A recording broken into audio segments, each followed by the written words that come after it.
More than education, training, and experience, a person's level of resiliency is what often determines who succeeds and who fails. The inter-office dynamics at work is an ongoing challenge, and employees and managers are feeling the pain. Whether you own a family business or work for a Fortune 500 company, resiliency is truly the X factor. So take a coffee break and come join us for another edition of the Resiliency X Factor, or as we like to simply call it, RX, your prescription for success in business.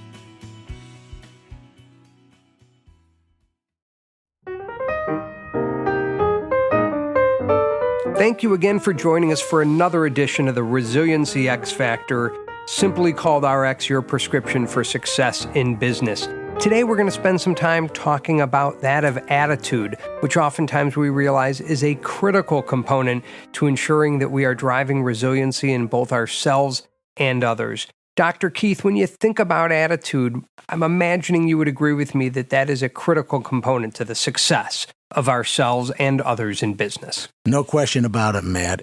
It's one's attitude that determines the success and or failures in life, be it at work or at home, in life in general.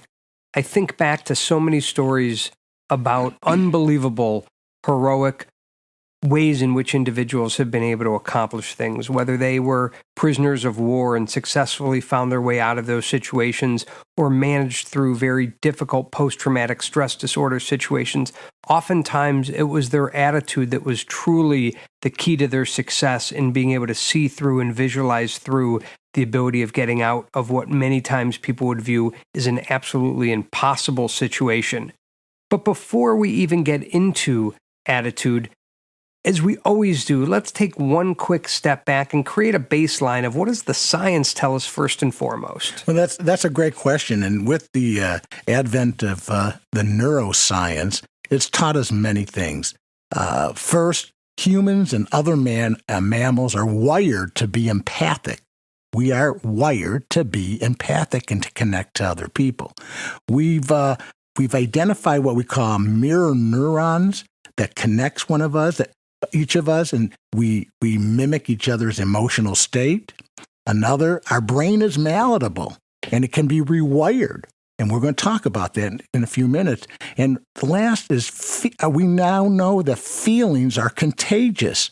For example, when you see somebody yawn, Matt, what happens? Oh, you kidding me? I start yawning left and right. That's right. And those are the mirror neurons. Or if you're watching a sad movie, for example, and they start, someone dies or someone, you become sad, don't you? You maybe get teary-eyed when you see that. That's all part of what the neuroscience has taught us. And when we walk the halls of work, so many times the culture of an organization, the culture of a department is very much determined by the attitude and the mindset that people have when they're at work. There's no question. So people walking in who couldn't be happy or negative, a boss, a manager, a leader comes in after an episode of road rage and all frustrated and stressed out. Now he has to walk into an important meeting. At that point, what is he or she feeling? Therefore, what is he or she giving off to others in that meeting? So you have to almost always be in the constant state of having the right attitude and the right mindset. You got it. And with that, I have a simple question I want to ask you. It's a question, Matt, that I've asked thousands of people over my professional career. And I want to ask the listeners to answer this question to themselves. What are you looking for out of life? Now, my answer is simple. I see myself simply retired, hanging out in one of those beautiful huts on the islands of Fiji. All joking aside, though, if I had to think about what am I looking for out of life, bottom line, certainly I want to be healthy and I want to be happy. Yeah, and those two answers are part of the four answers I get all the time. The number one answer, you said it, I just want to be happy. Another answer falls under the umbrella of having high energy. Live life with gusto. Have fun. Keep my energy levels up so I can maintain good health. Another answer I get is I want to be productive. I want to be successful. I want to leave my mark on this earth. And the fourth answer I get is I want to have positive self-esteem. And Matt, if you put arrows to this, think about this. When you're happy, what's your energy levels like? Oh, it's much higher than when I'm not in a good mood and I'm down and bummed out. That's right. And if you're happy, your energy levels are high, what's your productivity like? Much higher. Much higher. And if you're doing a lot of things, accomplishing things, what happens to your self-esteem? Well, that too goes up. That raises your self-esteem. And people with positive self-esteem feel good. They feel happy. You Yeah. bet. And around, so it's a cycle. It's what we call our positive cycle. See? Now, there's the converse. There's the opposite. And you start to talk about it. Think about when you're unhappy and down. What's your energy levels like? Oh, well, it's much lower. Absolutely. Low energy leads to less productivity. Less productivity creates more of a negative self-esteem, and people with negative self-esteem feel unhappy and around, and that's our negative cycle. And so I got to tell you, Matt, I've asked thousands of people in my career this very question, and everybody tells me they want to be in a positive cycle. I mean, I've yet to meet a person that said to me, you know what, Keith, bottom line, I want to be unhappy and depressed. Nobody wants to be in that negative cycle, and yet we struggle.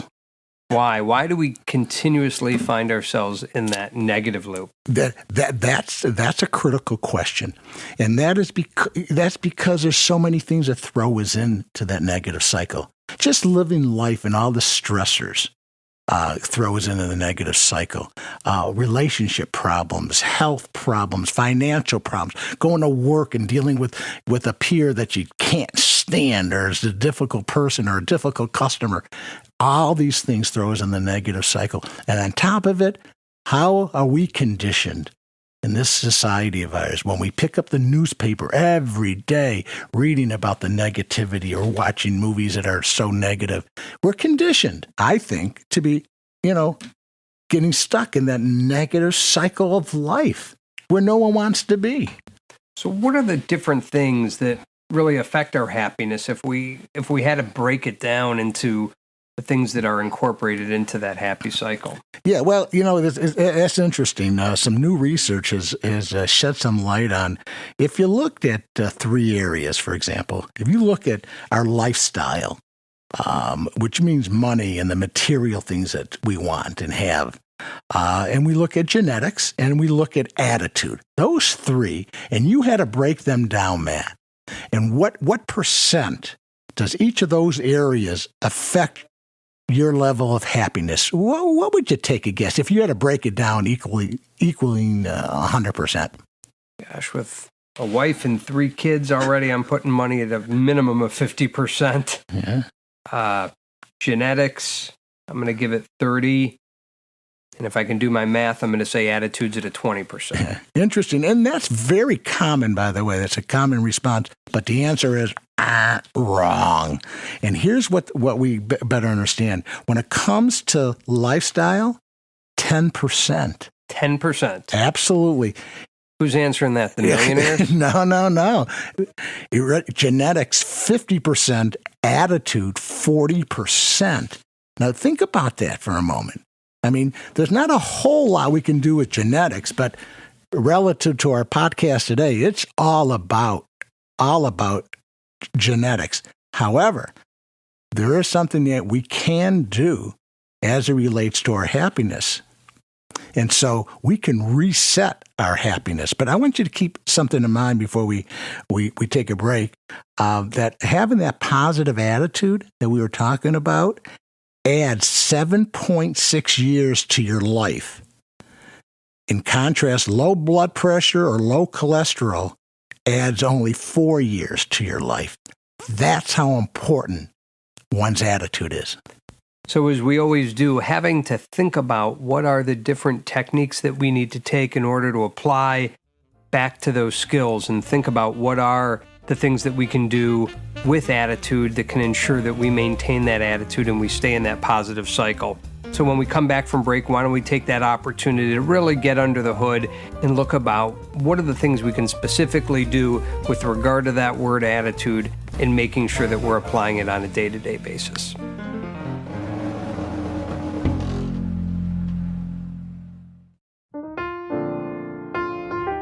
So So welcome back to the second half of our podcast, where we're beginning to think about how attitude plays a critical role with regard to driving resiliency, not only in ourselves and others. So, Dr. Keith, let's talk a little bit about what are some of the techniques that we can use. How can we spend more time and ensure that we are in the positive cycle? So let me start by asking this question first. Can we actually increase our happiness if it was on a scale? Could we increase it? Well, interesting question, Matt. And what some of our new research has shed light on this. We now understand that each of us has our own set point, our own happiness set point. That's why if you look at your children, that maybe, that one child is a little happier than other, just everyday life. It's just a little bit more optimistic, a little bit happier. So I thought it was because I gave them more things than the other. Well, that sometimes can work too. But we actually we're born with a set point. And what we've learned with our new neuroscience is that we can reset that happiness set point. To raise it, we can actually do that. So how do we go about raising it? Lots of different things. First, I strongly recommend that we start doing more acts of random kindness. You know what I mean by that, Matt? So when we're at work, how could we give random acts of kindness? Open the door for one another. Talk to somebody. How are they doing? Do something for them if you're not busy. Just acts of random kindness. Build people up as opposed to being critical. And what we see so much sarcasm and criticalness in the workplace. Build people up. Say nice things. And a thing that you can do in your desk or at night before you go to bed, think about the happiest day in your life and think about that over and over again. Don't analyze it, just more self-affirmations. I know that sounds kind of soft.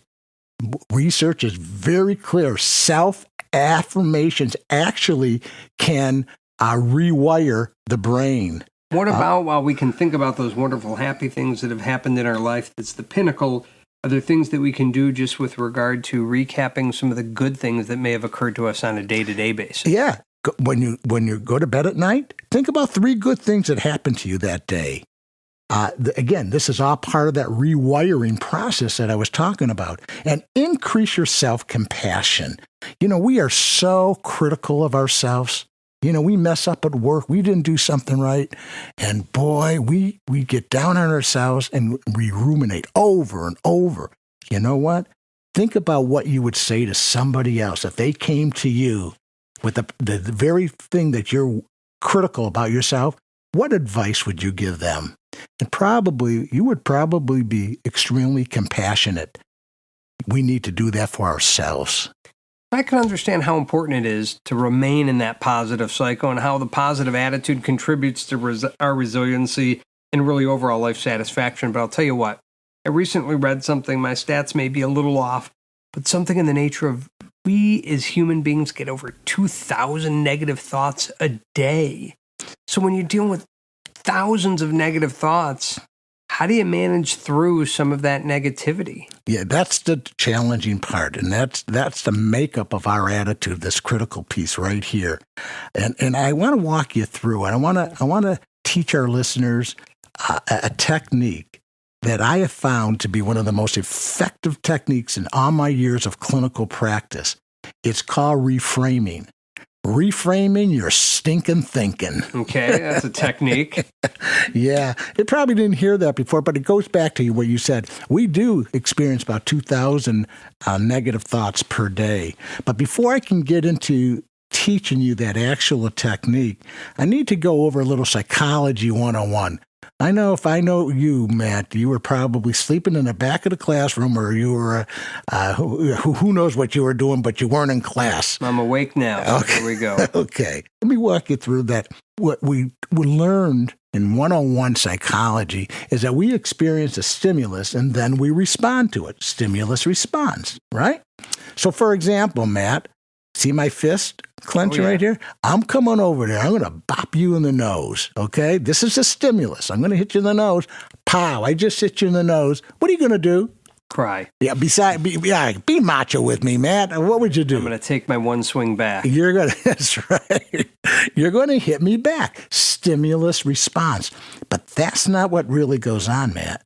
What really goes on is that when I hit you in the nose, in your head, you go through a mental process of thoughts, feelings, and a belief. And this happens quickly. This happens in nanoseconds, milliseconds, I don't know, happens real quick, and then you respond.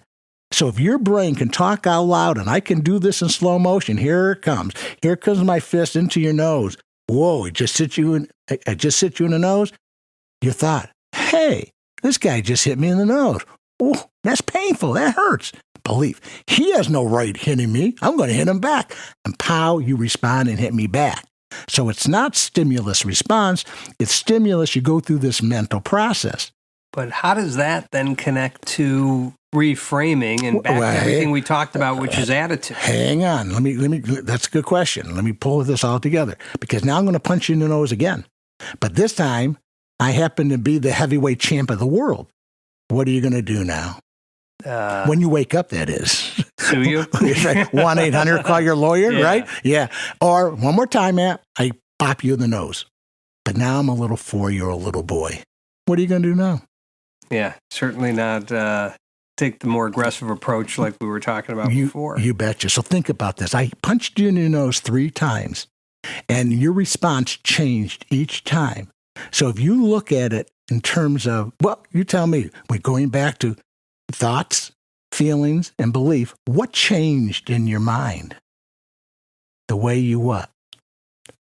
Well, probably naturally the way that I thought, realizing that, wait a second, it's either the heavyweight champ of the world, a guy that I think I can get a decent shot back at, that's or right, this little boy that deserves a timeout. Okay, now we're going to connect the dots.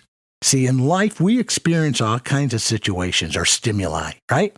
All things, some of which we can't even control, which automatically creates a thought in our brain, then our feelings, and then our behavior.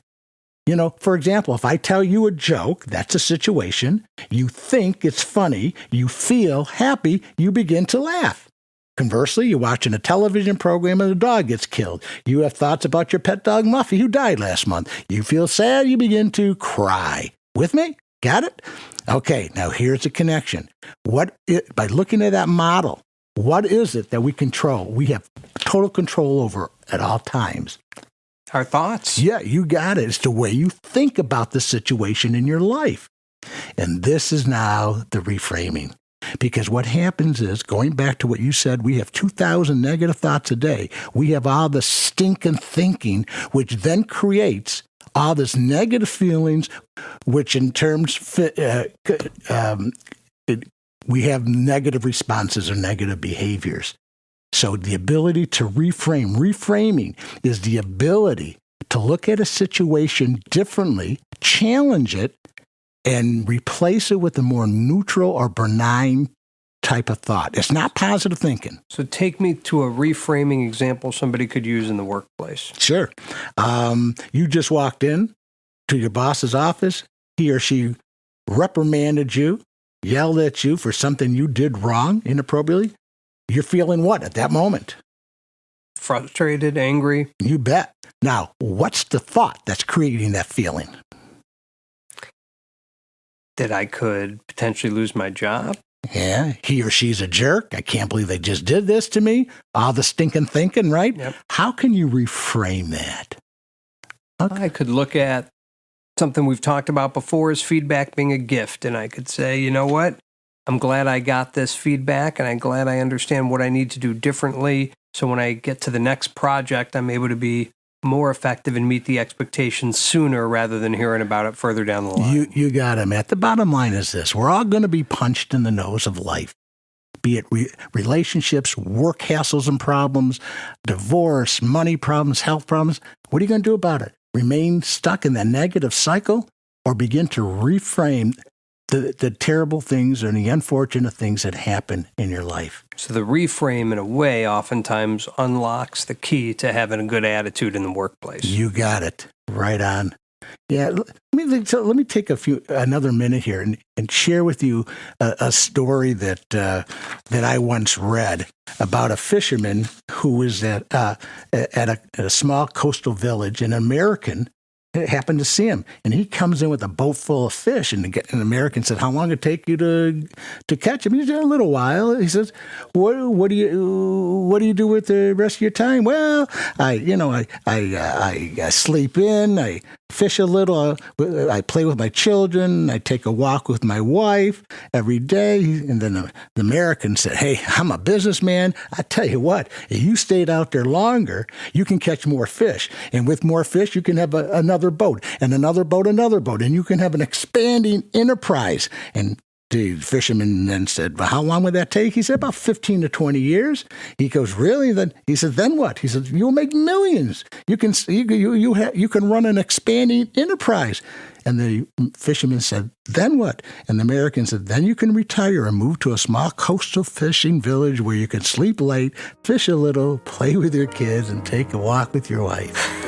It is a classic example, I think, oftentimes of how we get trapped into a mindset of thinking that the end goal requires doing 5 more steps sometimes than is necessary. And if we have the right attitude and the right mindset, and in this case, having some simplicity in our lives, we can reach that sooner rather than later. It's all about attitude, man. Without a doubt. So, Dr. Keith, once again, we enjoyed yet another edition of the Resiliency X Factor, or as we simply call it, RX, your prescription for success in business. We will see you at the next coffee break.